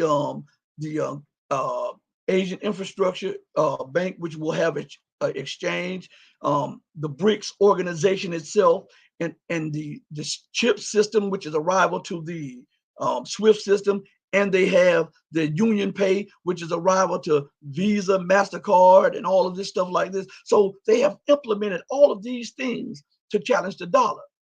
Now, America wouldn't be so worried if China didn't have the military muscle to rebuff any U.S. intransigence. Because remember, Gaddafi wanted a united African state. He wanted a currency based off the commodities and the resources of Africa, of every African state, and they would bag the dinar. It would be a continental currency called the gold dinar, which would be backed by gold and all of the other mineral resources and riches of Africa.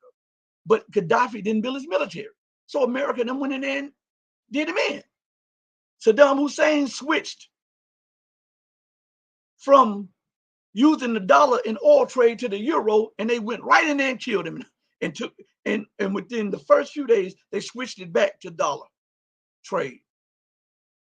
They tried to overthrow Hugo Chavez because Hugo Chavez said he would stop taking the dollar for that sweet Venezuelan crude that everybody wants.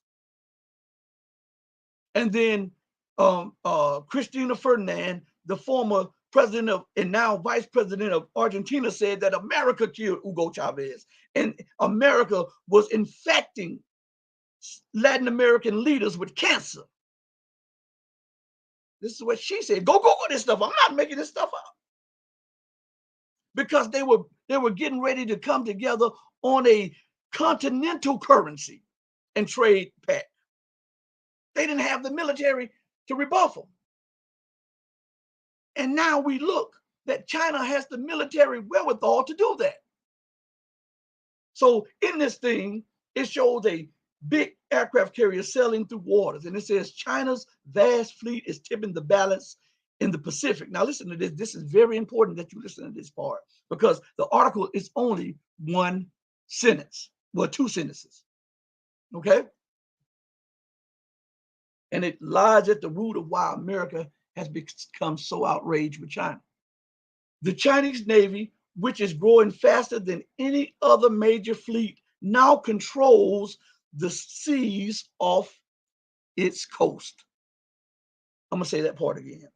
The Chinese Navy, which is growing faster than any other major fleet, now controls the seas off its coast. Sentence number 2. Once dominant, meaning this is no longer dominant. Once dominant, the United States and its allies sail warily in these waters. A former U.S. naval officer says China advances have caught America napping. Now, why is this very important? Why is that? Because when there was a big brouhaha between China, the United States, and Taiwan under Xi Jinping, I believe it was, President Xi Jinping, the United States under Bill Clinton sailed warships over there, and they sailed, I believe, 2 aircraft carrier groups through there as a sign of force to the Chinese. And at the time, the Chinese did not have the naval power to rebuff them. So the Chinese went into triple time doing that. And now the United States no longer has dominance in the South China Sea. That is the main reason why they're up in arms. And if you don't have dominance in the South China Sea, and China is the manufacturer to the world and the lender to the world and the investor to the world and the largest trading partner to Africa, the largest trading partner to South America, the largest trading partner to the Caribbean, the largest trading partner to North America, the largest trading partner to Europe, to the Asian nations. And now it is turning towards its own currency as the currency of choice. Where does that leave America? It leaves her out in the cold. And leaving the global hegemon out in the cold is a no-no. It brings upon reprisal. So we're seeing the dollar die a death, and the military is trying its best to keep the dollar going because it's its lifeblood. That's the IV. They want another shot in the arm of the IV. They want more because they're losing blood because other currencies are starting to be picked up. Other trade organizations are starting to use other means of trade outside of the dollar. So they're tied to, they have the IV in their arm, and they're still trying to fight to preserve what little bit of blood that they have left to keep the empire alive. And it's not working. So let me play this last clip for you. I was going to play more clips, but I'm looking at the time and I have things I have to go take care of. But I want you to listen to this last clip. And remember that this clip was last year, but I didn't play it last year. I saved it for this year. And so you'll get a chance to understand the significance of the decline of the dollar and the fall of American power and influence globally. Dr. Francisco, just before the break, Clive made the point you're trusting the medium rather than the person. When it comes to the United States, I don't trust the person or the medium. I'd be happy if I never bought another American thing or saw another American dollar because I don't like bullies. Isn't this partly the end of the era of the bully? I think multipolarity is here. I think that's the key, and the dollar is dying. There is no question about it. Let me give you some figures that are quite important. The GDP of the United States is 24 trillion. The debt, the public debt, is 30 trillion. The difference between the total gross domestic product and the debt is 6 trillion. 6 trillion is equivalent to the combined GDPs of the whole of the Latin American countries together, including Brazil. That gives you an idea of the problem. That's number one. There is a US debt clock, which you can find in the internet. I ran it before coming to the show. And I ran it for 5 minutes. And in those 5 minutes, the amount of debt that increased in the United States was 8 billion. Now, 8 billion is, if you have 3 of them, that is the GDP of Nicaragua. If you have 5 of them, that's the GDP of Bolivia. The United States has a very serious problem of infrastructure. Their productivity is low. The number of bridges in the United States that require urgent repair, not repair, urgent repair, is 65,000. The quality of the road, according to the American Society of Civil Engineers, they produce a report every year, 42% of the roads are mediocre or in need of repair. The electricity plants, airports, and so on. Everything is a complete mess. The United States doesn't have high-speed trains. It doesn't. Sorry to say like this. Even Spain has them. So that gives you an idea of the problem. And the United States economy is growing at a rate of something between 2 and 1%. The Chinese economy, with all the problems, is growing at a rate of 7%. So that means in the next 10 years, arithmetically, the US economy is going to be 20% bigger, and the Chinese economy is going to be 70% bigger. Now, if you take what countries have done regarding this question of the dollar, possibly people do not know, but China and Japan are conducting their foreign trade in their currencies. Iran is conducting their business in no dollar. Russia and China, Iraq, and many other countries. But the recent decision by the Saudi Arabia to actually conduct the selling of their oil to China in yuan. Now, China buys 25% of the total output of Saudi Arabia. This is 30 billion. The United States purchases only 7%. So if you keep going down, you can see that there is already a multipolarity of initiatives. What we don't have is the international architecture, financially speaking, so that there is a system which is coherent, is international, it works, it has legal security that gives you legal confidence that if you enter into a transaction in that system, whatever it is going to be respected. That has to happen, but it's beginning to take place already. So the United States is in a real trouble, and it doesn't have any possibility. I just looked at the budget that Joe Biden presented to Congress for 2023. It's a very long document. It has three key components. Number one, domestic security. It's going to give to the police, domestically, huge amount of resources. The organization Black Lives Matter said, this is not what we want. You know what happened when they have resources. And basically, Biden is trying to get votes from the right by doing this. That's number one. Number two is international security. He increased the budget, the military budget, to $773 billion, which is 30 billion more than in the previous administration. And surprisingly, he's going to apply a tax of 20% on the fortunes of 100 million upwards, which is going to produce 360 billion, and it's going to reduce the budget deficit and the deficit of the United States by 1 trillion in 10 years. So it's totally useless. And in order for this budget to be passed, he needs to win it in the House, in Congress. He's got a majority. Control over which he may well lose in November. Certainly, but at the moment, if we were to propose it, he will pass it in the House, but he will not be able to pass it through Congress because there is 50-50. And Democrat right-wing, Joe Manchin, already said he's not going to support it. So it's already, not only is useless as a proposal to recover the economy, but it's already dead before it begins. So that gives you an idea of the problems that they have. So the issue, strategically, from their point of view, is this. Do they continue waging war against everybody else?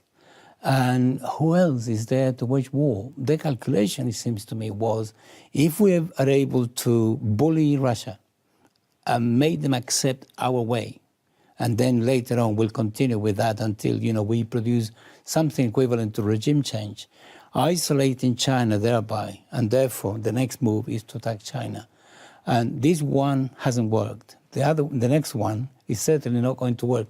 So the United States is desperate because it's facing a very serious challenge. Number one, energy and resources from Russia to Europe, which really needs them, and the Belt and Road Initiative by China, which is, at the moment, is in the region of $5 trillion.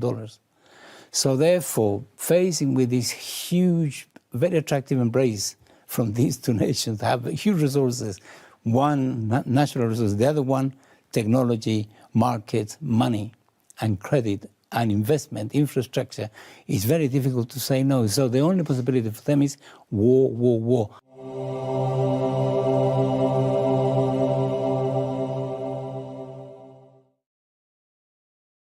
I rest my case. Need I say any more? I've been telling you this stuff for the longest. Now listen, tomorrow's show we're supposed to come on an hour or so earlier, 10 a.m. Central, 11 a.m. Eastern. We're supposed to have former UN's weapon inspector and U.S. Marine intelligence officer Scott Ritter back on with us. We hope nothing comes in between the blockers or whatever, but we're supposed to have him on. So join us then. Also, remember, get your lives in order because things are snowballing and they're going downhill fast for America and the Western world. You want to live right, you want to do right, you want to try to think right, because right brings right.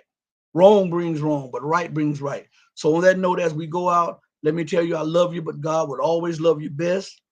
Until we next speak again, stay strong, stay true, but above all things, stay righteous, and hit the like button and share, all right? So as we go out, I got to say it, Mama, your baby boy loves you more than life.